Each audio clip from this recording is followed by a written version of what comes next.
Hello students, आज हम लोग फाइनली एक सॉल्यूशन सीरीज के लास्ट वीडियो लेक्चर पर आ चुके हैं।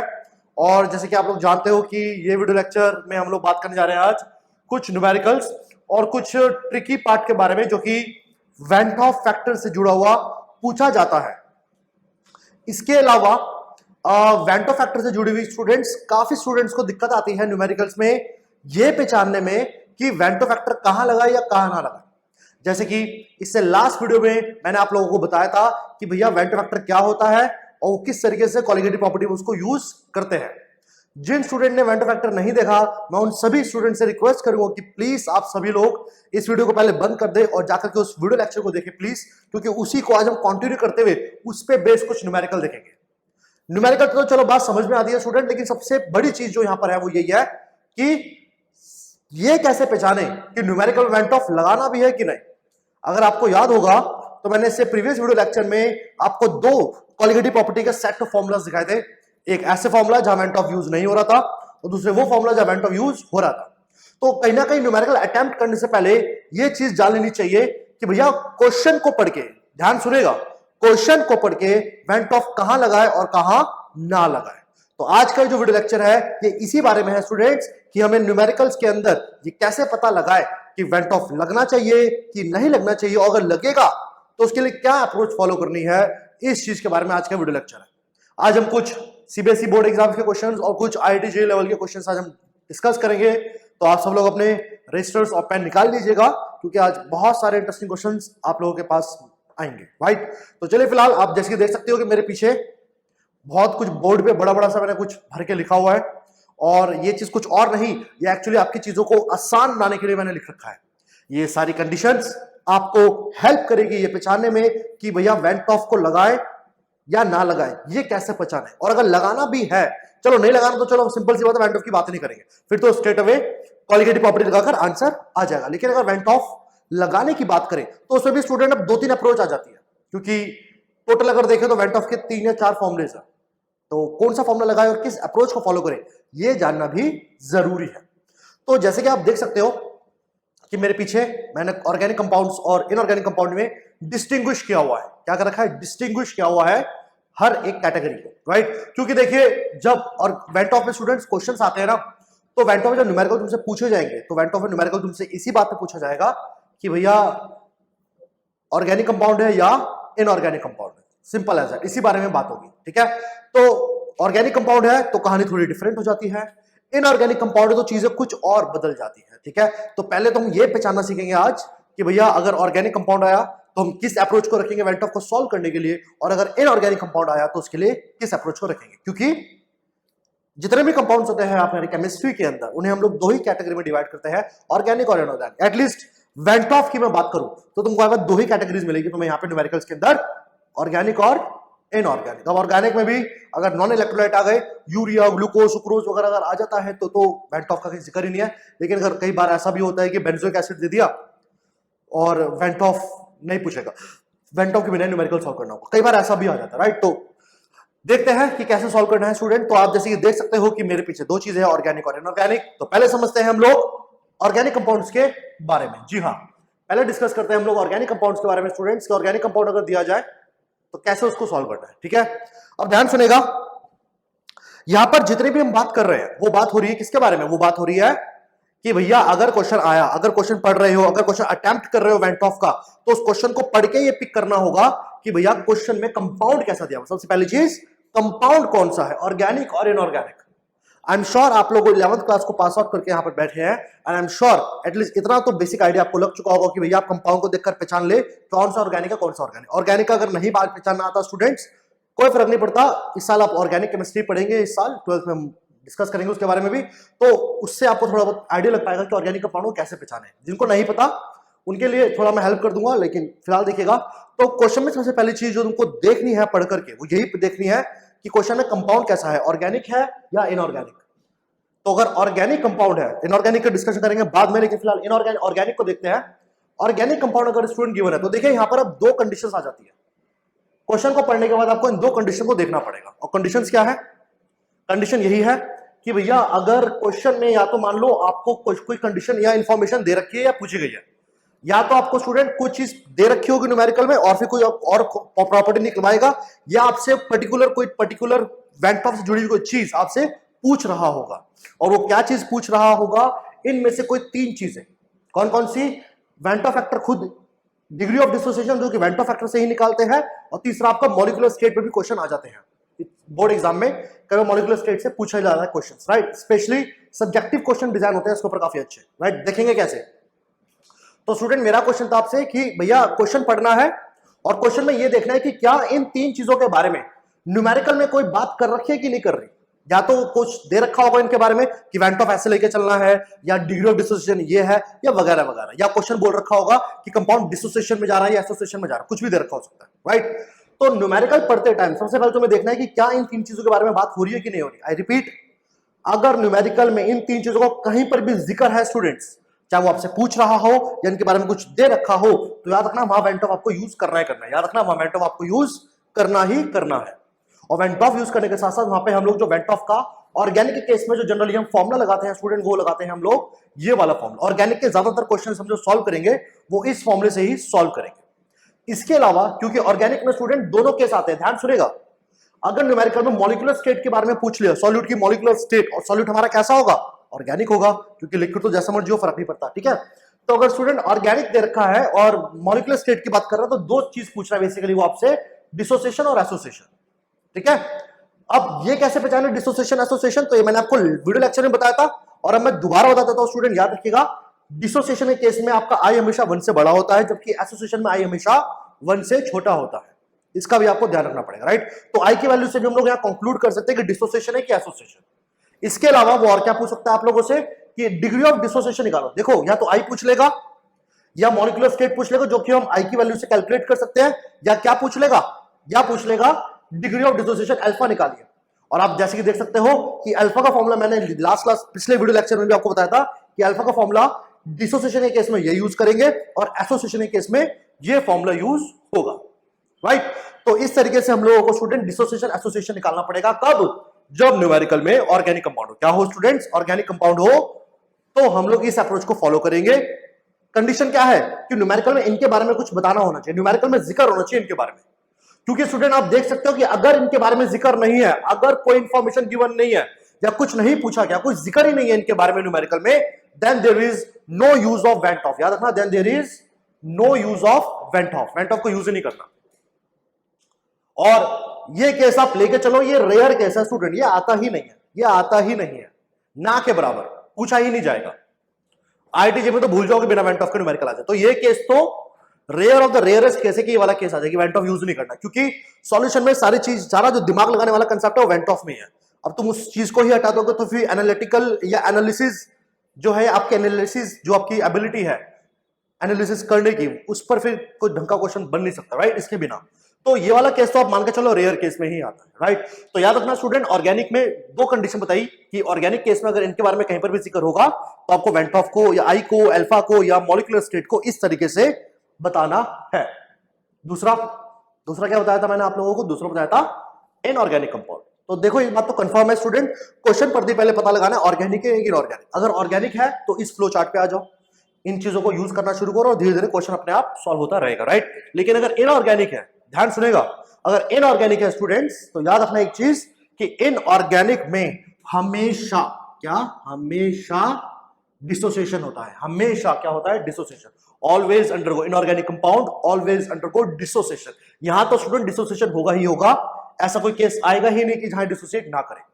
एसोसिएशन तो खैर दिखाते ही नहीं इनऑर्गेनिक कंपाउंड्स, ठीक है, लेकिन डिसोसिएशन अगर है तो डेफिनेटली वो होगा ही होगा, राइट। तो ये बात तो कंफर्म है स्टूडेंट कि अगर इनऑर्गेनिक कंपाउंड का केस है तो वेंट ऑफ यूज होगा और डिसोसिएशन के साथ यूज होगा। आई की वैल्यू हमेशा 1 से बड़ी होगी। अब डिसोसिएशन की अगर हम बात करें तो कई बार इसमें भी न्यूमेरिकल अपनी चीज को बदल देता है, लैंग्वेज को कुछ ट्रिकी बना देता है। कैसे? ध्यान देखिएगा। पहली चीज जो सबसे इजीएस्ट केस है और सबसे ट्रिकी केस भी ये है कि कई बार आपको न्यूमेरिकल में ये स्टेटमेंट मिल सकती है। ये स्टेटमेंट बहुत न्यूमेरिकल में मिल जाती है, स्पेशली बोर्ड एग्जाम की बात करूं और आईआईटी जेईई के अगर मैं अच्छे लेवल के क्वेश्चंस की बात करूं स्टूडेंट, तो वहां पर तो ये बताएगा भी नहीं आपको, वो यहां पर वो चीज बताएगा भी नहीं। क्वेश्चन आपसे खुद एक्सपेक्ट करेगा कि आपको चीज पता होनी चाहिए। तो ध्यान सुनेगा स्टूडेंट, ये वाला जो केस है ये सबसे कॉम्प्लिकेट और डिफिकल्ट केस है। क्यों? क्योंकि इस केस में स्टूडेंट्स या तो न्यूमेरिकल खुद बोलेगा या आपको खुद अपनी तरफ से अज्यूम करना पड़ेगा। क्या? Complete dissociation. क्या अज्यूम करना पड़ेगा student? Complete dissociation. Complete dissociation मतलब कि जितना भी हमने सॉल्यूट डाला वो सारा का सारा सॉल्यूट डिसोसिएट कर गया, कटायन अनायन ब्रेक कर चुका है कटायन या अनायन के अंदर। 100% लेकर चलेंगे। और याद रखना जब अल्फा 100% होता है तो उसे हम कंप्लीट डिसोसिएशन बोलते हैं। इन दैट केस अल्फा हमारा 1 हो जाता है। ये मैंने आपको लास्ट क्लास पिछले वीडियो लेक्चर में भी बताया था, इसके न्यूमेरिकल, इसका केस भी पढ़ाया था मैंने आपको। और मैंने बताया था कि जब अल्फा 1 हो जाता है स्टूडेंट तो हमारा आई जो होता है वो y के इक्वल हो जाता है। और i इक्वल टू y जो हो रहा है स्टूडेंट, ये आपका हो रहा है इस फॉर्मूले से। बताया था जैसे कि मैंने आप लोगों को ये फॉर्मूला यूज करते हैं हम लोग यहाँ पर, ये वाला फॉर्मूला। तो यहां अगर आप अल्फा 1 पुट करोगे तो आपको i इक्वल टू y मिलेगा। y मैंने बताया था आपको क्या है, ये है आपके number of particles after dissociation. कि आपका सब्सटेंस जब डिसोसिएट कर रहा है तो डिसोसिएट होने के बाद कितने पार्टिकल्स आपको दे रहा है, ये हमारा होता है y। और ये i इक्वल्स टू क्या होता है आपका y। जैसे कि आप देख सकते हो ये मैंने कुछ एग्जांपल्स लिख रखे हैं, सेम चीजें हैं, सेम, कुछ नया नहीं है। इसलिए मैंने स्टार्टिंग में कहा था कि भैया पहले ही जाकर के पहले वीडियो लेक्चर नंबर जो 10 है उसको देख लो, उसके बाद ही ये समझ में आएगा, नहीं तो दिक्कत आएगी राइट। क्योंकि काफी चीजें उसी से जुड़ी हुई है भाई, उसी को आगे फर्दर कंटिन्यू कर रहा हूं मैं। ओके, तो ये चीज पता होनी बहुत जरूरी है, ठीक है। तो i इक्वल टू y हो जाता है 100% डिसोसिएशन के केस में स्टूडेंट। इन दैट केस हम लोग i को जो निकालते हैं वो हम लोग इन फॉर्मूलों से निकाल सकते हैं कि KCl 2 आयंस में दे रहा है तो i2 हो जाएगा, CaCl2 3 दे रहा है तो i इक्वल टू 3 हो जाएगा। FeCl3 की बात करूं तो 4 आयन दे रहा है, एक Fe का 3 क्लोरीन का, तो 1 और 3 कितना हो गया, 4 हो गया। इसको स्टूडेंट्स कई बार मोल को ऐड करके भी करते हैं, तो एक ही बात है, मोल्स ले लो या पार्टिकल्स ले लो, एक ही बात है राइट। तो याद रखना सबसे कॉम्प्लिकेट केस है, स्पेशली अगर मैं सब्जेक्टिव बोर्ड एग्जाम्स की बात करूं ना स्टूडेंट्स, तो अज्यूमिंग डिसोसिएशन या अज्यूमिंग कंप्लीट डिसोसिएशन कई बार न्यूमेरिकल में देगा भी नहीं आपको, वो कई बार देगा भी नहीं आपको कंप्लीट डिसोसिएशन। तो वहां पे आपको खुद पिक करना आना चाहिए कि भैया कंप्लीट डिसोसिएशन लेके चलेंगे। अगर इनऑर्गेनिक है तो अपने आप अज्यूम कर लो, अगर नहीं भी दे रखा कुछ इंफॉर्मेशन तो इसको अपने आप अज्यूम करके कैलकुलेट कर डालो, लाइक दिस वन। ऐसे कैलकुलेट करेंगे वहां पर हमारे, ठीक है। जो न्यूमेरिकल करेंगे तो देखेंगे फिलहाल, ऑलराइट। इसके अलावा incomplete dissociation, as you can see कई बार न्यूमेरिकल में आपसे इनकम्प्लीट डिसोसिएशन देगा तो नहीं, लेकिन इस पर न्यूमेरिकल आ जाता है। अब ये कैसे पिक करेंगे स्टूडेंट्स, याद रखना, अगर मान लो कोई तुम्हारे पास इनऑर्गेनिक कंपाउंड है और अगर मान लो उसका कंप्लीट डिसोसिएशन नहीं हो रहा, कंप्लीट डिसोसिएशन नहीं हो रहा स्टूडेंट, तो याद रखना इन दैट केस आपको गिवन होगा क्या, या तो आपको आई के बारे में कुछ गिवन होगा या अल्फा के बारे में कुछ गिवन होगा, कुछ इंफॉर्मेशन दे रखी होगी। यानी कि इन 3 चीजों के बारे में कहीं ना कहीं जिक्र तो कर रखा होगा इस वाले केस में, कुछ बता रखा होगा, I am that for sure. या इनकम्प्लीट डिसोसिएशन के केस में जब अल्फा 100 नहीं होता तो अल्फा ही पूछ लेता है वो आपसे कि अल्फा निकाल के दीजिए कितना आ रहा है, राइट। तो इन दैट केस आपको अल्फा का ये फॉर्मूला लगाना है जो कि मैंने बताया था, डिसोसिएशन वाला सेम फॉर्मूला हम यहां पर भी लगाएंगे। और आई को जो ये फॉर्मूला है students, normal mass upon abnormal mass, ये भी एक आई का फॉर्मूला होता है। ये फॉर्मूला कैसे आ रहा है, क्यों आ रहा है, इस पर भी जिक्र करना है आज। फिलहाल इसको लिख लीजिएगा, इस पे क्या करना है, कैसे आया, ये क्या है, ये सब डिस्कशन करना है हमें आज इस वीडियो लेक्चर के अंदर। तो आप देख सकते हैं कि ये सारी की सारी कहानी स्टूडेंट, ये सारी कहानी आप लोगों को पता होनी चाहिए, ये सब चीजें आपको आनी चाहिए, तभी इस पे करने में न्यूमेरिकल समझ आएगा, राइट। तो फिलहाल आप इन सबको कॉपी कर लीजिएगा, वीडियो पॉज करके इन सबको कॉपी कर लीजिए, फिर मैं इसको रब करने वाला हूं। Okay fine students, I hope आपने कॉपी कर लिया हो ये, फाइन। अब आगे देखते हैं कि क्वेश्चंस इस पे स्टूडेंट्स कैसे पूछे जाते हैं, राइट। इस पे क्वेश्चंस कैसे आते हैं, तो चलिए इसे हटाते हैं आप लोग। अब फाइन, अब मैं पहले आपको जो सीबीएसई बोर्ड के स्टूडेंट्स क्वेश्चंस आते हैं पहले उनके बारे में बात कर रहे हैं हम लोग, ऑलराइट। जो आपके सीबीएसई बोर्ड एग्जाम में क्वेश्चन आता है, सब्जेक्टिव क्वेश्चन जो आते हैं, पहले जिक्र करते हैं उनके बारे में, ठीक है। फॉर्मूले को यहीं लिखा रहने देते हैं हम लोग स्टूडेंट्स आज, क्योंकि इस फॉर्मूले को बार बार हम यूज करेंगे आज बहुत बार, ओके। और इसके अलावा जो आई का एक और फॉर्मूला हम यूज करेंगे स्टूडेंट, वो होगा आपका number of particles after dissociation और एसोसिएशन, दोनों में से कुछ भी ले सकते हैं, अपॉन में नंबर ऑफ पार्टिकल्स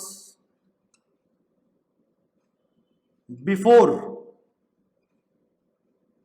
डिसोसिएशन। जी हां, इस बारे में बात हो रही है, ठीक है। तो ये न्यूमेरिकल हम लेके चलेंगे, फाइन। तो चलिए फिलहाल सबसे पहला न्यूमेरिकल लेके चलते हैं स्टूडेंट्स, और मैंने एक लिस्ट तैयार कर रखी है फिलहाल न्यूमेरिकल्स की आज, क्योंकि ऑब्वियसली न्यूमेरिकल काफी अच्छे इस पर आते हैं। तो चलिए एक बात करते हैं इस पर न्यूमेरिकल पे। तो एक बहुत अच्छा सा क्वेश्चन है स्टूडेंट्स, चेक करते हैं हम लोग। क्वेश्चन है, आप लोग इसे कॉपी कर लीजिएगा अलग से अपने रजिस्टर्स में और देखते हैं क्वेश्चन क्या है। सॉरी, क्वेश्चन नंबर क्या है ये? राइट, सो क्वेश्चन है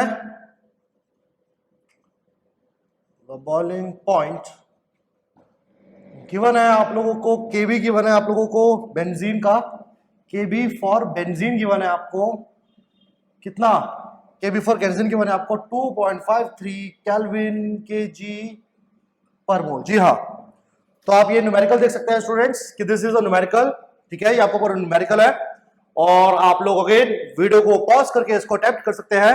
लेकिन उससे पहले मुझे एक चीज बता दी थी students, I is equals to normal mass upon में एबनॉर्मल मास। बेसिकली नॉर्मल और एबनॉर्मल मास स्टूडेंट से क्या होता है, ध्यान देगा। बेसिकली क्योंकि नॉर्मल मास का वो मतलब है जो एक्सपेरिमेंट के थ्रू हम लोग कैलकुलेट करते हैं, तो नॉर्मल और नॉर्मल मास का स्टूडेंट यहाँ पर जो फंडामेंटल है वो यही है कि डिसोसिएशन होने के बाद जो हमें टोटल पार्टिकल्स मिल रहे हैं उस मास को हम लोग यहां नाम लेते हैं नॉर्मल मास के लिए। और एबनॉर्मल मास क्या है? एबनॉर्मल मास कुछ नया कुछ नहीं है, ये बेसिकली वो मास है जो हम लोग ऑलरेडी बिना डिसोसिएशन के, बिना डिसोसिएशन से पहले, अगेन ये दोनों फॉर्मूले लगभग सेम है, ठीक है। मैं फिलहाल कोरिलेट कर रहा हूं दोनों चीजों को कि आफ्टर डिसोसिएशन का मतलब क्या हुआ कि भैया जब सॉल्यूट को सॉल्वेंट में डाल दिया उसके बाद चाहे डिसोसिएशन हो रहा है या एसोसिएशन हो रहा है, एक्सपेरिमेंट के अंदर जो मॉलिक्यूलर स्टेट का मास हमें मिल रहा है उसको यहां नॉर्मल मास बोला गया।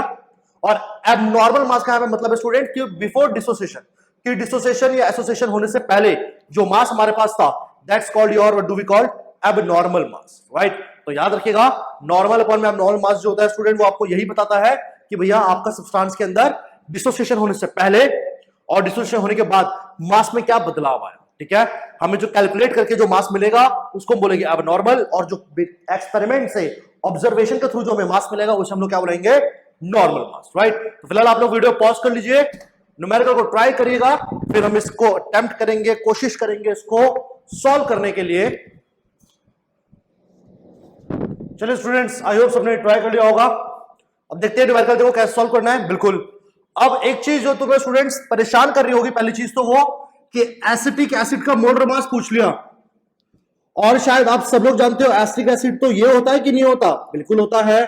और क्योंकि इस बार बात कर रहा है कि मॉलिक्यूलर स्टेट पूछी गई है, उसने बोला what conclusion would you draw from the molecular state of the solute. तो इसका क्या मतलब निकलता है? इसका मतलब निकलता है कि क्वेश्चन आपसे पूछ रहा है कि सब्सटेंस डिसोसिएट कर रहा है या एसोसिएट कर रहा है। जी हां, लेकिन यहां पे मोलर मास पूछने का क्या लॉजिक है स्टूडेंट्स? बेसिकली क्वेश्चन ने इस बार आपसे जो पूछा गया ना मोलर मास, मोलर मास का मतलब यह है स्टूडेंट्स कि न्यूमेरिकल इस बार आपको बोल रहा है कि हम लोगों को कॉलिगेटिव प्रॉपर्टी को यूज करते हुए मॉलिक्यूलर मास निकालना होगा किसका, एसिटिक एसिड का, जो कि हम लोग इसके फॉर्मूले से भी तो निकाल सकते हैं।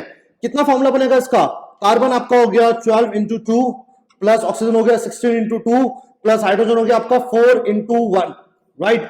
तो ये आपका कितना हो जाएगा? ये आपका बन गया 24, ये आपका बन गया 32, ये आपका बन गया 4। तो स्टूडेंट्स अगर आप इसका कैलकुलेट करें टोटल मास तो ये आपका किसके इक्वल आ गया? अप्रोक्सीमेटली 60 के इक्वल आ गया। होगा कि नहीं होगा? 60 ग्राम पर मोल। जी, अब हुआ क्या, हम जानते हैं कि एसिटिक एसिड का फॉर्मूला ये होता है और इसका मॉलिक्यूलर मास होता है, लेकिन हम जानते हैं स्टूडेंट कि दिस इज अ फैक्ट, ये ऑब्वियस इतना मास होता ही है। लेकिन अब क्वेश्चन बोल रहा है कि जब इतना एलिवेशन मिल रहा था, ध्यान सुनेगा, लैंग्वेज बहुत अच्छी चीज छुपी हुई है इस क्वेश्चन में। क्वेश्चन बोल रहा था जब इतना एलिवेशन आ रहा था तो उस केस में कितना मोलर मास रहा होगा। यानी ये क्वेश्चन कहने का ये बोल रहा है कि भैया डिसोसिएशन के बाद, ध्यान सुनेगा, डिसोसिएशन से पहले या एसोसिएशन से पहले जो भी था, राइट, कितना मोलर मास रहा होगा, वो इस बारे में बात कर रहा है। यानी कि न्यूमेरिकल इस बार आपसे स्टूडेंट्स बात कर रहा है एबनॉर्मल मास कैलकुलेशन के बारे में। किसके बारे में स्टूडेंट्स? एबनॉर्मल मास कैलकुलेशन के बारे में, क्योंकि मॉलिक्यूलर फॉर्मूले से जो मास आ रहा है उसको मैं एबनॉर्मल नहीं बोल सकता। ये तो भैया फैक्ट है ना, तो यूनिवर्सल फैक्ट है। हर कंपाउंड का मास ऐसे तो निकालते हैं हम लोग, मॉलिक्यूलर मास, राइट। तो यहां से जो मास मिल रहा है उसको हम लोग एबनॉर्मल तो नहीं बोल सकते। एबनॉर्मल अगर मिलना होगा तो कॉलिगेटिव प्रॉपर्टी से मिल रहा होगा, क्योंकि उसमें कुछ एरर आ रहा था। क्यों? क्योंकि कहीं ना कहीं कॉलिगेटिव प्रॉपर्टी वेंट ऑफ का बात नहीं कर रही होगी इस बार, राइट। उसने मॉलिक्यूलर स्टेट को कंसीडर नहीं कर रखा था, राइट। चलिए तो बात करते हैं यहां पे हम लोग स्टूडेंट्स, एलिवेशन की बात हो रही है तो एलिवेशन का फॉर्मूला आप सब लोग जानते हैं, मैंने पढ़ाया था आप लोगों को। एलिवेशन का फॉर्मूला होता है स्टूडेंट्स ये अपॉन में एमडी। एमडी स्टूडेंट यहां पर मोलर मास होता है सॉल्यूट का, और यहां पर हमें जो मोलर मास मिलेगा स्टूडेंट्स उसको हम लोग क्या लेके चलेंगे? एबनॉर्मल मास लेके चलेंगे। क्या लेके चलेंगे स्टूडेंट्स हम लोग उसको? एबनॉर्मल मास। जी हां। सो डेल्टा टीबी आपको गिवन है बॉइलिंग एलिवेशन आपको गिवन है कितना 0.0633 केल्विन। और याद रखना जहां पर भी काफी स्टूडेंट्स कई बार गलती करते थे स्टूडेंट्स कि आपको ये 0.0633 केल्विन गिवन है ऑलरेडी, इसमें 273 ऐड मत करना भाई। याद रखना चेंज इन टेम्परेचर केल्विन में और डिग्री सेल्सियस में सेम रहता है, so there is no need to add 273 any further, right. अगर इसको ऐड करके फिर सॉल्व करोगे आंसर गलत हो जाएगा, तो ये मत करना। ये डेल्टा टीबी तुम्हें ऑलरेडी केल्विन में गिवन है। चलिए वेट ऑफ सॉल्यूट तुम्हें गिवन है कितना 0.30। मोलर मास निकालना है तो चलो इसको हम यहां ले आते हैं, डेल्टा टीबी नीचे आ जाएगा। केबी आपको गिवन है स्टूडेंट्स कितना 2.53 मल्टीप्लाई बाय 1000, क्योंकि बेंजीन का वेट हमें ग्राम्स में दिया हुआ है, ग्राम्स में दिया हुआ है, that is 100 grams, right. Upon में डेल्टा टीबी आपका स्टूडेंट नीचे आ जाएगा, तो डेल्टा टीबी है 0.0633 मल्टीप्लाई बाय ये आपका आ जाएगा कितना वेट है आपका 100, तो ये आपका गया 10 और यहां से यहां भी गया, ये भी गया, ठीक है। ये आपका बन गया 30 इंटू 253 इंटू 10 अपॉन 633। फाइन। तो स्टूडेंट्स जब आप इसको जब पूरा सॉल्व करोगे तो ये अप्रोक्सीमेटली आपका आ जाएगा 121 के अप्रॉक्स, 121 के अप्रॉक्स आएगा, चेक कर लेना आप लोग। इसका जो मोलर मास आएगा ये 121 के अप्रॉक्स आएगा। और ये जो आपने मोलर मास निकाला स्टूडेंट्स याद रखिएगा, इसको हम लोग मान के चलेंगे आपका एबनॉर्मल मास। क्या लेके चलेंगे इसको स्टूडेंट्स हम लोग? आपका एबनॉर्मल मास। जी हाँ, राइट। नॉर्मल मास याद रखना वही होगा जो मॉलिक्यूलर स्टेट से आया, क्योंकि देखो इस फॉर्मूले में मैंने आई की बात नहीं करी, यानी कि इस फॉर्मूले में मैंने मॉलिक्यूलर स्टेट जो बदलाव आ रहा है सब्सटेंस के अंदर मैंने उसको इंक्लूड नहीं करा, तो कहीं ना कहीं जो मास भी आएगा वो क्या आएगा, थोड़ा एबनॉर्मल आएगा, क्योंकि स्टेट जो चेंज हुई है उसको तो कंसीडर नहीं करा। अगर बदलती हुई स्टेट को लेके चलता तो ये मास और ये मास लगभग सेम ही आ जाते, लेकिन इस फॉर्मूले में आप देख सकते हो मैंने आई कहीं लगाया नहीं। तो बेसिकली जो क्वेश्चन है ना स्टूडेंट, ये क्वेश्चन बेसिकली आपको फोर्स कर रहा है एक पर्टिकुलर डायरेक्शन में ले जाने की, एक पर्टिकुलर आई के फॉर्मूले को यूज करने की बात कर रहा है, और वो फॉर्मूला कौन सा है आपका? नॉर्मल मास अपॉन में abnormal mass, right. So finally अब यहां पर क्या करेंगे हम स्टूडेंट्स, आई का फॉर्मूला लगा देंगे, नॉर्मल मास अपॉन में abnormal mass, that is out to be 60 upon में 121, जो कि स्टूडेंट अप्रोक्सीमेटली क्या आएगा 0.5, कितना आएगा अप्रोक्सीमेटली 0.5। और यहां से जो लास्ट पार्ट क्वेश्चन का पूछा है कि what conclusion would you draw, तो इसका क्या मतलब निकलता है स्टूडेंट्स कि हमारा आई का वैल्यू 1 से छोटी है। इसका मतलब मैंने पढ़ाया था कि सब्सटेंस किस में जा रहा है, एसोसिएशन में जा रहा है। किस में जा रहा है स्टूडेंट्स? आपका सब्सटेंस एसोसिएशन में जा रहा है। तो ये वो कंक्लूजन था जो न्यूमेरिकल में सेकंड पार्ट में पूछा है, और फर्स्ट पार्ट में जो मोलर मास वो पूछ रहा है वो कुछ और नहीं, वो आप लोगों से एबनॉर्मल मोलर मास पूछ रहा है, राइट। तो स्टूडेंट दिस इज हाउ, ये हमारी एक पहली अप्रोच थी वेंट ऑफ को कैलकुलेट करने की, और वेंट ऑफ को पहली अप्रोच में कुछ इस तरह से सॉल्व करा जाता है, राइट। तो इसको आप लोग कॉपी कर लीजिएगा, ये बहुत इंपॉर्टेंट अप्रोच है स्टूडेंट्स, ठीक है। ये हमारा पहला न्यूमेरिकल था, इसका सॉल्यूशन आप वीडियो को पॉज करके कॉपी कर लीजिएगा, क्योंकि अब चलते हैं हम लोग इसके अगले न्यूमेरिकल की तरफ और देखते हैं कि क्या होगा। जी हटा दिया जाए, चलिए हटा दूं, फाइन। अगला न्यूमेरिकल देखते हैं सब लोग।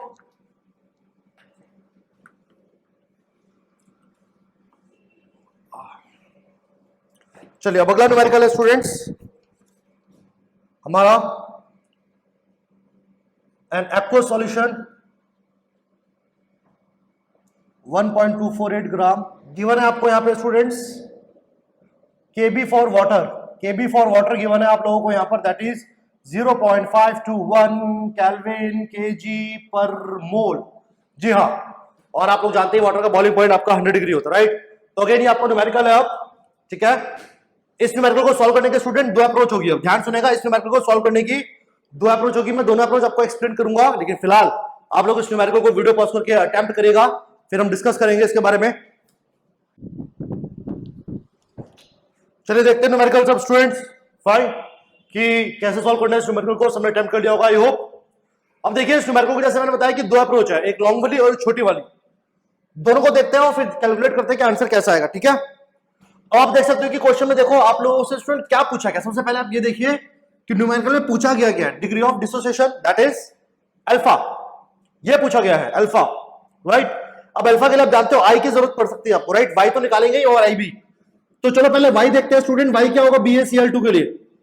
थोड़ी देर पहले मैंने लिख भी रखा था स्टूडेंट्स कि ये लगभग कैल्शियम क्लोराइड की तरह ही टूटेगा, तो वाई कितना आएगा इसके लिए 3, समझ गए ना आप लोग कैसे BaCl2 ब्रेक होगा, बी का एक आयन मिलेगा, बेरियम का आपको एक आयन मिलेगा स्टूडेंट, क्लोरीन के दो, तो एक बेरियम और दो क्लोरीन, तो कितने पार्टिकल्स मिल रहे हैं, तीन, एक और दो तीन, तो वाई कितना होगा, तीन। चलिए आपको दे रखा है स्टूडेंट सॉल्यूशन का, ये आपको सॉल्यूशन का बॉइलिंग पॉइंट दे रखा है। अब देखिए आपको इस बार चेंज नहीं दिया हुआ, आई रिपीट आपको इस बार चेंज नहीं दिया हुआ, तो अब आप लोगों को इसको केल्विन में कन्वर्ट करना पड़ेगा स्टूडेंट, क्योंकि अब आपको इसको पहले निकालना पड़ेगा किसके अंदर, आपको इसको वैल्यू निकालनी पड़ेगी केल्विन के अंदर। ओके, T0B जो कि वाटर का T0B यानी मतलब वाटर का बॉइलिंग पॉइंट जो कि आप जानते हो 100 डिग्री सेल्सियस होता है, 273 ऐड करोगे that is out to be 373 kelvin. दोनों को अगर स्टूडेंट माइनस करा जाए तो माइनस करके वैल्यू कितनी आएगी, माइनस करके आप लोग देख सकते हो कि चाहे आप लोग इसको माइनस करते डिग्री सेल्सियस में आंसर तब भी आता, लेकिन अगेन स्टूडेंट्स सब्जेक्टिव एग्जाम में स्पेशली बोर्ड एग्जाम में स्टूडेंट्स कैलकुलेशन के मार्क्स होते हैं, स्टेप्स की कैलकुलेशन देखना पड़ता है, तो वहां पर ये वाला तरीका एक्सेप्टेबल है। याद रखना माइनस करोगे फिर डिग्री सेल्सियस को केल्विन बना दोगे वो गलत होगा, ऐसे करके सॉल्व करोगे तो कंफ्यूजन कम होगी और आंसर भी सही आएगा। ऑलराइट, चलिए अब अगेन स्टूडेंट्स पहली अप्रोच तो यही कि मैं ये वाला फॉर्मूला यूज कर सकता हूं, नॉर्मल अपॉन में अब नॉर्मल, कैसे, अगेन मुझे जो इस बार स्टूडेंट्स मॉलिक्यूलर मास दे रखा है ना, जो मुझे मॉलिक्यूलर मास दे रखा है बेरियम क्लोराइड का, इसको मैं यहां पर मान के चलूंगा कि नॉर्मल मास है, क्योंकि इसको तो मैं गलत बोल ही नहीं सकता, ये ऑलरेडी फॉर्मूले से कैलकुलेट करा हुआ मास है, ये सही होगा। और हम लोग क्या करेंगे, अब हम अगेन आपकी एलिवेशन इन बॉइलिंग पॉइंट की प्रॉपर्टी को यूज करते हुए एक और सॉल्यूट, याद रखना एमबी का मतलब होता है मोलर मास ऑफ सॉल्यूट, एक और क्या निकालेंगे, आपका मोलर मास निकालेंगे स्टूडेंट्स, और इसको हम लोग बोलेंगे एब नॉर्मल मास। क्या बोलेंगे इसको स्टूडेंट्स हम लोग, आपका एब नॉर्मल मास, इसको बोलेंगे हम एब नॉर्मल मास, राइट। और अगेन इन दोनों को फिर डिवाइड करके फाइनली निकाला जाएगा, राइट। ऐसा मैं क्यों बोल रहा हूं, ये एक तरीका है, याद रखना ये अप्रोच है। अगर आप जाकर के इंटरनेट पे इसका आंसर ढूंढते हो तो ये सेम न्यूमेरिकल दो तरीके से सॉल्व कर रखा होगा। पहली अप्रोच में समझा रहा हूं student, this is your approach number 1, ये आपकी फर्स्ट अप्रोच है न्यूमेरिकल को सॉल्व करने की, अप्रोच फर्स्ट है ये आपकी, ओके। ऐसा सॉल्व करना होगा, ठीक है, इस फॉर्मूले की हेल्प से भी हम आई निकाल सकते हैं। दूसरे अप्रोच से बताऊंगा फिलहाल, लेकिन यहां देखते हैं, चलिए ये समझ आ गया, बिल्कुल एमबी निकालना था हम लोगों को।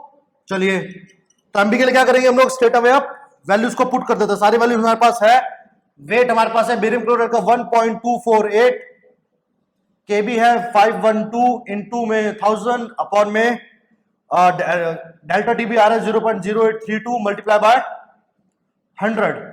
अगेन स्टूडेंट्स ये सारी वैल्यूज को सॉल्व कर आकर आपके पास जो फाइनल आंसर आएगा वो आएगा स्टूडेंट्स 78। कितना आएगा स्टूडेंट्स 78, और ये 78 याद रखिएगा क्या माना जाएगा, ये आपका माना जाएगा एब नॉर्मल मास। क्या माना जाएगा स्टूडेंट, ये आपका एब नॉर्मल मास, इसको हम लोग एब नॉर्मल मास मानेंगे। ऑलराइट, फाइनली आई का फॉर्मूला यूज करते हैं, नॉर्मल मास आया को ऑलरेडी गिवन था न्यूमेरिकल में, दैट इज कितना 208, ये हमारा नॉर्मल मास है दैट इज 208 अपॉन में अब नॉर्मल मास कितना आया 78 स्टूडेंट। इसको आप सॉल्व करोगे तो अप्रोक्सीमेटली स्टूडेंट्स आपका आएगा 2.67, सॉल्व कर लीजिएगा, ये आपका 2.67 के अप्रोक्सी आएगा, 667 आएगा, हम इसको 267 ले सकते हैं, 2.67।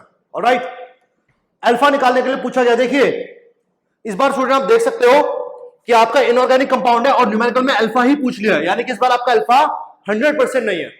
अगर 100% होता तो वो डिग्री ऑफ डिसोसिएशन को अलग से कैलकुलेट करने के लिए ना पूछता, इसका भी थोड़ा ध्यान रखिएगा। क्वेश्चन इसके ऊपर ऐसे ही कंफ्यूज करके और बहुत ही ट्रिकी मेथड से आते हैं, तो थोड़ा खासा ध्यान रखिए इसका।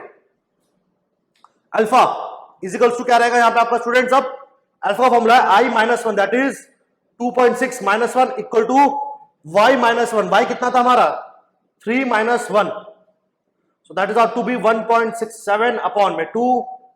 आप लोग सॉल्व करेंगे इसको तो ये अप्रोक्सीमेटली स्टूडेंट्स आपका आएगा 0.8.3 के अप्रोक्स आएगा स्टूडेंट। तो आपका अल्फा यहां पर आएगा 83.3%। याद रखना भाई अल्फा परसेंटेज में आता है, डिग्री ऑफ डिसोसिएशन याद रखना स्टूडेंट परसेंटेज में आता है, तो 83.3% आपका यहां पर अल्फा आ जाएगा। तो स्टूडेंट्स ये थी आप लोगों की अप्रोच नंबर 1, आई रिपीट ये थी आपकी approach number 1 to calculate your alpha, degree of decision या आई निकालने का पहला अप्रोच था। अब कॉपी कर लो इस अप्रोच को, सॉल्यूशन समझ आ गया होगा सबको, आई होप हर एक स्टेप को समझ आ गया हो कैसे क्या करा है। ये जो मैंने स्टूडेंट करी है ना चीज, नॉर्मल और एबनॉर्मल जबरदस्ती का जो मैंने कर रखा है, ये मैंने इसलिए कर रखा है just to explain you this approach. जब आप लोग सॉल्यूशन देखोगे तो सॉल्यूशन में बता नहीं रखा होगा कि भैया इसने ऐसे क्यों करा, तो हमको समझाना चाह रहा हूं यहां पर इस अप्रोच से कि सेम क्वेश्चन को अगर आप आई का ये फॉर्मूला यूज करना चाहते हो या आई का आपको ये फॉर्मूला यूज करवाना चाह रहा है, तो आप इस अप्रोच से सॉल्व कर सकते हो। इसमें आपको हमेशा ध्यान रखना पड़ेगा, जो मोलिकुलर मास से जो मोलर मास आएगा उसको आप कभी भी एबनॉर्मल नहीं लेके चलोगे, ये आपका हमेशा नॉर्मल माना जाएगा। और हमारा जो कैलकुलेशन है, क्योंकि अगेन आप यहां देख सकते हो कि मैंने एलिवेशन के अंदर वेंटर फैक्टर आई इंक्लूड नहीं किया हुआ, तो अगेन यहां पर क्योंकि आई नहीं लगा रखा, तो कहीं ना कहीं यहां से जो मुझे मोलर मास आएगा वो मुझे अब नॉर्मल मिलेगा। क्यों? क्योंकि अगेन इस फॉर्मूले के अंदर मैंने मॉलिक्यूलर स्टेट में होने वाले बदलाव को, मॉलिक्यूलर स्टेट के होने वाले बदलाव को इंक्लूड नहीं करा, मतलब वेंट ऑफ को इंक्लूड नहीं किया हुआ।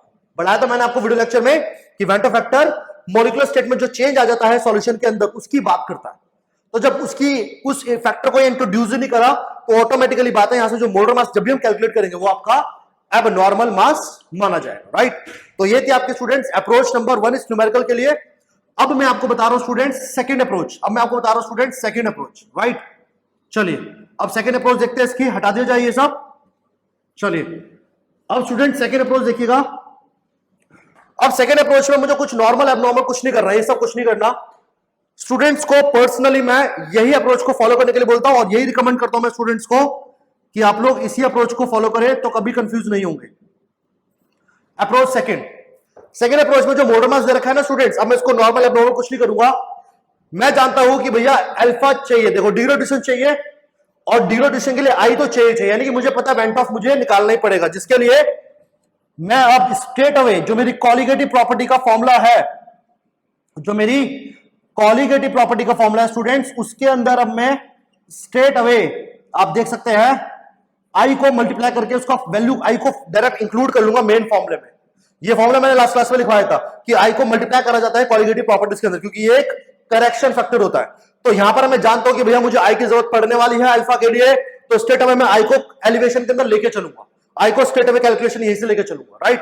इससे क्या होगा, अब स्ट्रेट अवे मुझे अगर आई चाहिए तो क्या करना पड़ेगा, इन सभी वैल्यूज को यहां के डिनोमिनेटर को यहां लाकर क्या कर दूंगा मल्टीप्लाई, और इनको यहां लेके क्या कर दूंगा डिवाइड। तो इन दैट केस स्टूडेंट्स मेरा आई का जो फॉर्मूला बनेगा वो बनेगा delta TB multiply by M B multiply by weight of solvent, W का मतलब है weight of solvent multiply by weight of solute into KB into 1000, right. I का फॉर्मूला हम लोग यहां पे स्ट्रेट अवे ये लगा करके सॉल्व कर सकते हैं। इस बार क्या करा स्टूडेंट्स, स्ट्रेट अवे आई को फॉर्मूले में लगा डाला। अप्रोच नंबर 2 बहुत इजी और स्ट्रेट फॉरवर्ड अप्रोच होती है, लेकिन फिर भी पता होना चाहिए आपको कि दो तरीके से न्यूमेरिकल सॉल्व होगा। डेल्टा टीबी है 0.0832 मल्टीप्लाई बाय मोलर मास हमारे पास कितना है 208, सॉल्वेंट का वेट है 1000, वेट ऑफ सॉल्यूट हमारे पास 1.248 मल्टीप्लाई बाय 0.512 मल्टीप्लाई बाय 1000 जी, ये वैल्यूज आएंगी देखिए। और अब इन वैल्यूज को लेकर के जब तुम स्टूडेंट सॉल्व करोगे ना, तो एग्जैक्टली ध्यान सुनेगा, एग्जैक्टली स्टूडेंट्स वही आई आएगा जो अप्रोच नंबर 1 से आया था, वही आई आएगा स्टूडेंट्स अप्रोच नंबर 1 से जो आया था। और अल्फा निकालने के लिए तो सेम अप्रोच तरीका लगाया जाएगा। अब अल्फा के लिए हम लोग सेम तरीका लगाएंगे। तो आप देख सकते हो कि जो पहले आई आया था हमारा नॉर्मल अपॉन में एबनॉर्मल से, ये हमारा आंसर किससे आया था, ये आंसर आया था हम लोगों का अप्रोच फर्स्ट अप्रोच से। जो आंसर यहां से आया था स्टूडेंट वो यहां से भी सेम आएगा, करके देख लीजिएगा घर पर आप लोग, आंसर दोनों केस में सेम आएंगे। बस फर्क है तो किस चीज का कि एक न्यूमेरिकल को दो तरीके हैं सॉल्व करने के। समझ आता है सब लोगों को? तो ये सब्जेक्टिव तरीके थे स्टूडेंट जो बोर्ड में आपके न्यूमेरिकल आ सकते हैं। ट्रिकी पार्ट है, लेकिन प्रैक्टिस करेंगे तो अपने आप समझ में आएगा कि कैसे निकालना होता है डिग्री ऑफ डिसोसिएशन या एसोसिएशन या वेंट ऑफ के इन फॉर्मूलोस को कैसे यूज करना होता है, राइट। तो ये केस दोनों आपके थोड़े से इंपॉर्टेंट थे, फाइन। तो इसे कॉपी कर लीजिएगा सॉल्यूशन को। आई होप आपको इससे समझ आया होगा। और अब चलिए कुछ थोड़ी सी बात कर लेते हैं हम लोग आपकी कंपटीशन आईआईटी जेईई और नीट पे कैसे कंसेप्चुअल क्वेश्चंस आते हैं और कैसे वेंट ऑफ को वहां पर हैंडल करा जाता है। अब हम बात करते हैं उसके बारे में, ठीक है। सबने कॉपी कर लिया, ये हटा दे। चलिए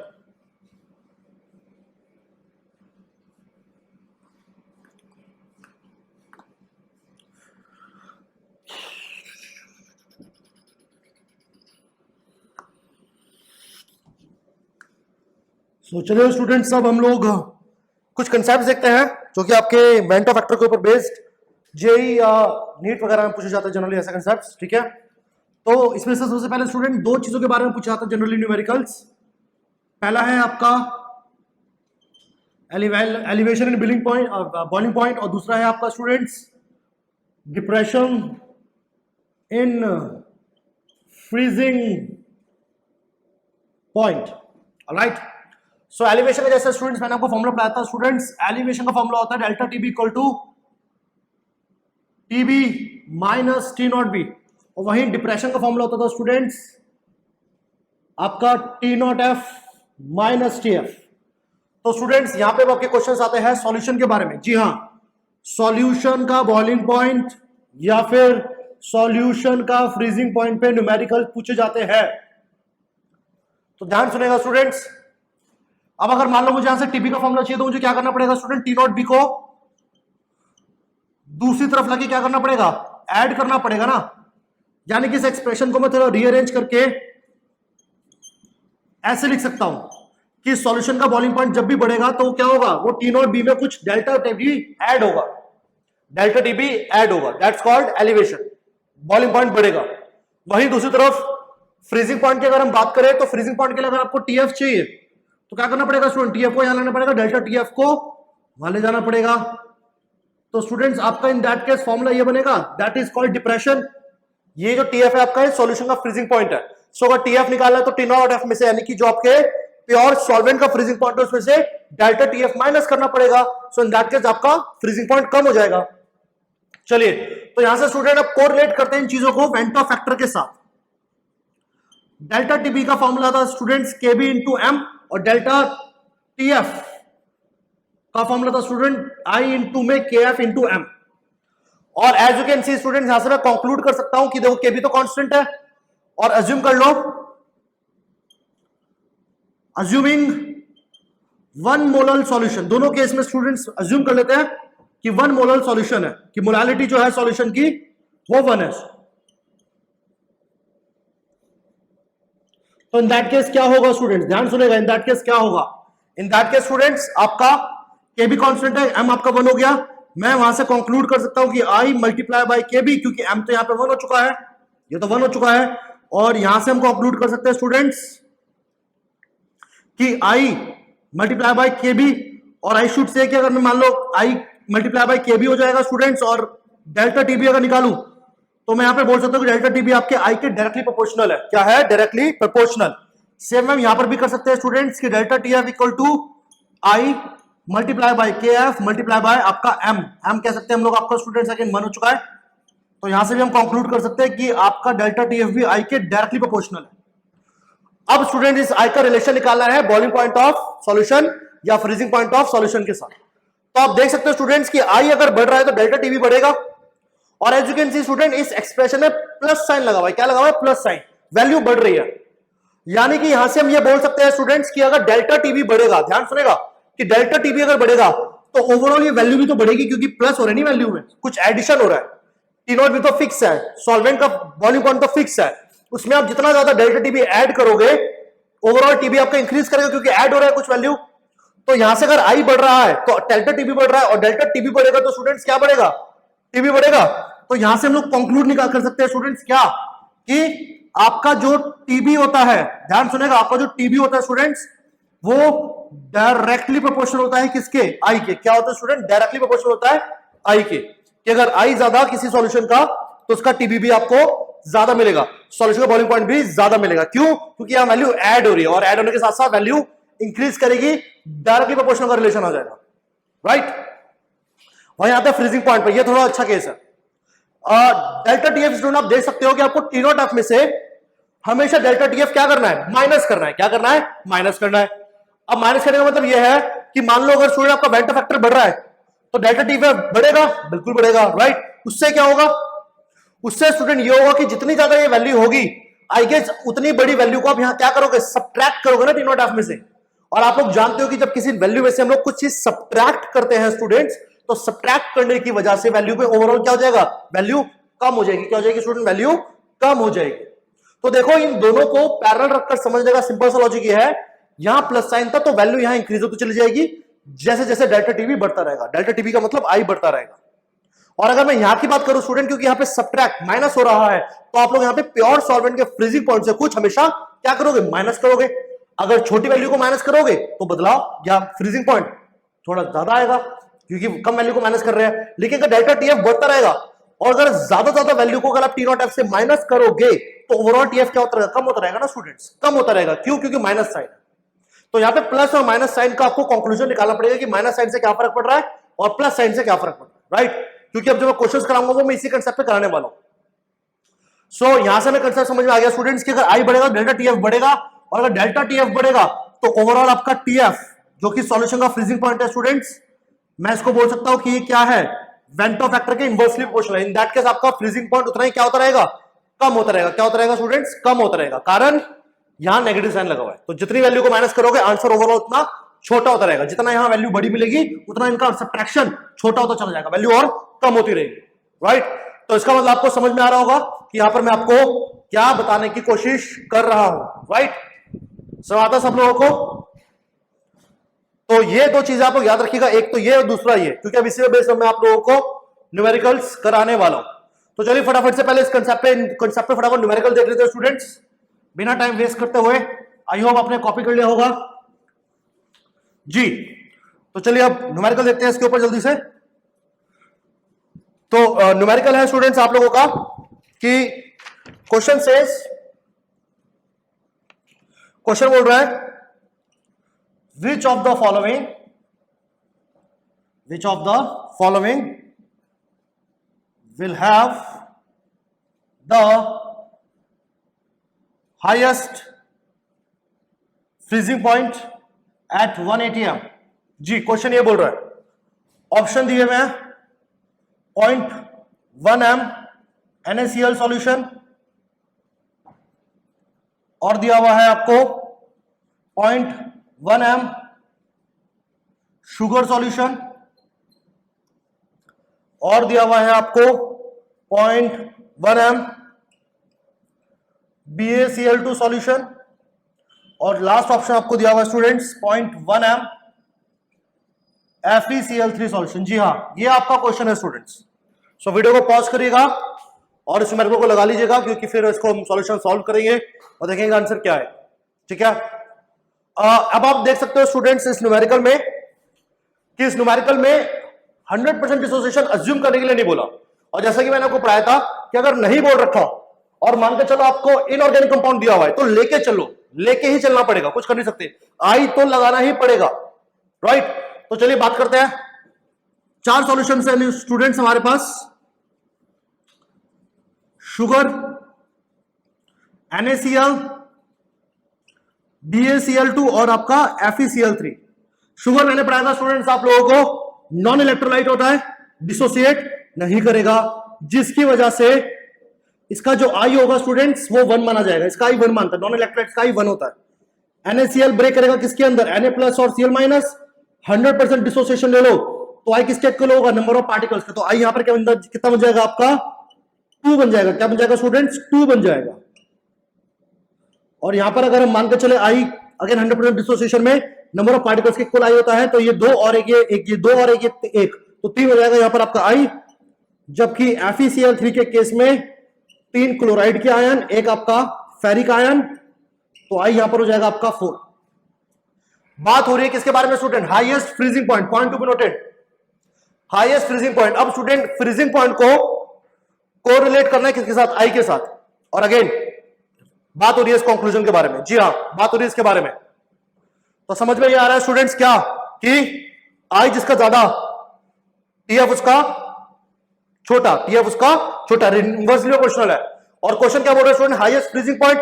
तो स्टूडेंट हाईएस्ट फ्रीजिंग पॉइंट कब होगा, आपका टीएफ हाईएस्ट कब होगा, जब आपका वेंटो फैक्टर क्या होगा, मैं आपको कह रहा था जैसे डेल्टा टीएफ हाईएस्ट तो आई मिनिमम, इसका मतलब आई जहां छोटा होगा वहां पे टीएफ आपका क्या होगा, हाईएस्ट होगा। तो देखिए आई हम निकाल चुका ऑलरेडी, सबका आई सबसे छोटा किसका है, शुगर का। किसका छोटा है स्टूडेंट्स, शुगर का आई छोटा, यानी कि यहां पर हमारा करेक्ट आंसर क्या है, बी। हमारे यहां करेक्ट आंसर क्या होगा स्टूडेंट्स, बी होगा। तो समझ में आ रहा होगा आपको स्टूडेंट्स की यहां पे आई और टीएफ का रिलेशन कैसे निकाल करके न्यूमेरिकल आपसे पूछे जा सकते हैं। Alright, fine. चलिए अब एक और क्वेश्चन देखते हैं स्टूडेंट्स, इसके ऊपर अब लोग हटा दूं, समझ आया कैसे रिलेट करना है कंसेप्ट को। चलिए अब जल्दी से एक और न्यूमेरिकल देख लेते हैं और फिर आंसर को खत्म करेंगे। आज के इस वीडियो लेक्चर के साथ हम सॉल्यूशन चैप्टर को समअप कर देंगे आज फाइनली। चलिए अगला क्वेश्चन है स्टूडेंट्स, देखिएगा।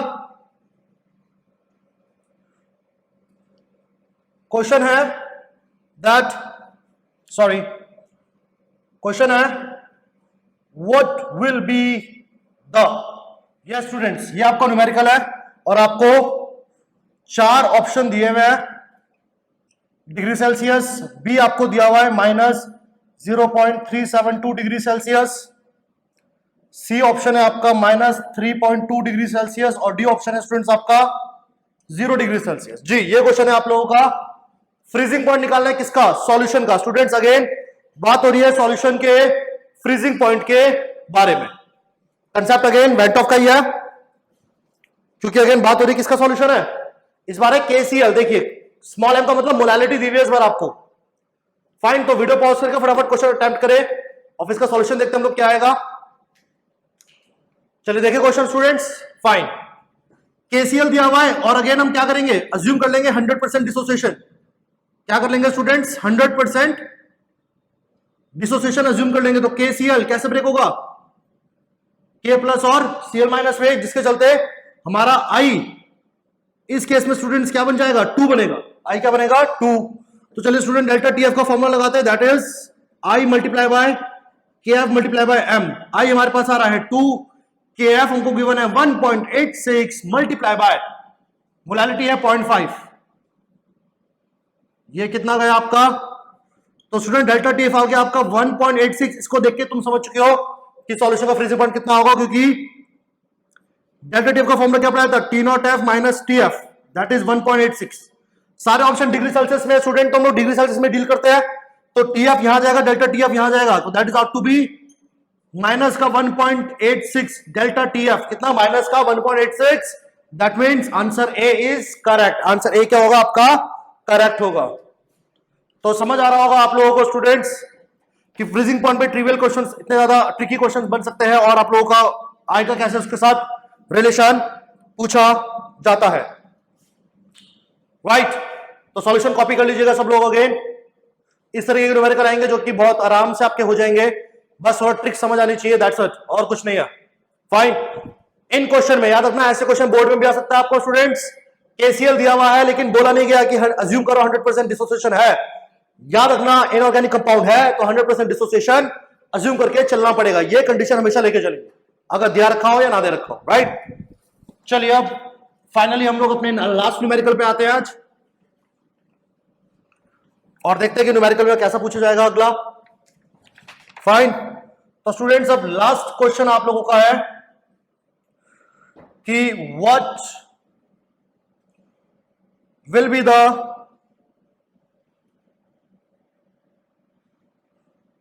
डिग्री ऑफ डिसोसिएशन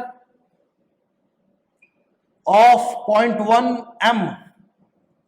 ऑप्शंस दिए मैं तुम्हें 75%, 87%, ए ऑप्शन है आपका 75%, बी है आपका 87%, सी है आप लोगों का 100% और डी है स्टूडेंट्स आपका 92%। राइट, सो अगेन आप लोग वीडियो को पॉज करें और अगेन इस न्यूमेरिकल को अटेम्प्ट करेगा सब लोग। जी चलिए देखिए क्वेश्चन स्टूडेंट्स, आई होप सब लोगों ने सॉल्व कर लिया होगा। फाइन, तो नाउ हेयर स्टूडेंट्स, नाउ बात हो रही डिग्री ऑफ डिसोसिएशन। देखिए अल्फा की बात हो रही है। अल्फा का फॉर्मूला हम ऑलरेडी जानते हैं, I-1 Y-1। राइट, और इस बार आपको वेंट ऑफ दिया हुआ, देखिए इस बार वेंट ऑफ दिया हुआ उसने, वेंट ऑफ कितना इस बार 2.74। खाली आपको मैग्नीशियम नाइट्राइट के लिए आपको इसको आयन में ब्रेक करके दिखाना पड़ेगा, यानी कि आपको इसके लिए Y number of particles after dissociation निकालने पड़ेंगे। तो देखिए 1 mg और 2 NO2 में NO3 में ब्रेक होगा स्टूडेंट्स, तो तो यहाँ पे आपको भाई 3 बनेगा। याद रखना भाई, इनको ब्रेक करने का तरीका क्या होता है स्टूडेंट्स, कि आपके जो ये रेशियोज होते हैं ना, इनको क्रॉस मल्टीप्लाई करते करो, इनको क्रॉस मल्टीप्लाई करते करो। आगे वाले पे हमेशा पॉजिटिव साइन आएगा, पीछे वाले पर नेगेटिव साइन आएगा, और उसके अलावा जो भी इनका रेशियो होता है बाद में इसको उससे मल्टीप्लाई कर दो ताकि रिएक्शन बैलेंस हो जाए। एमजी के नीचे 1 था तो एमजी का आगे 1 लगा दो, NO3 के नीचे 2 था तो उसके आगे 2 लगा दो, बैलेंस हो जाएगा। तो कितने आयंस मिल रहे इस बार हम लोगों को, एक इसके और 2 NO3 के, तो वाई कितना हो गया 3। आई भी गिवन है, वाई भी गिवन है, पुट कर देते हैं और देखते हैं कि क्या आंसर आएगा। तो ये बन गया 1.74/2, that is out to be 0.87। और आपका जैसे मैंने बताया कि स्टूडेंट्स डिग्री ऑफ डिसोसिएशन हमेशा परसेंटेज में आता है, तो फाइनल आंसर इज 87%, यानी कि बी ऑप्शन हमारा करेक्ट है। यहाँ पे क्या है आंसर हमारा, B option is correct, right. So I hope students यहां से आपको समझ में आ रहा होगा कि वेंट ऑफ के कैसे न्यूमेरिकल्स आते हैं, कैसे इसको टैकल करना पड़ता है। अगर सब्जेक्टिव क्वेश्चन आया सीबीएसई बोर्ड में तब, कंपटीशन में ऑब्जेक्टिव अगर आते हैं तो कैसे। तो आई होप यहां से आप लोगों को सॉल्यूशन पूरा चैप्टर और वेंट ऑफ के ऊपर कैसे क्वेश्चन आते हैं वो सब चीजें समझ आई होगी।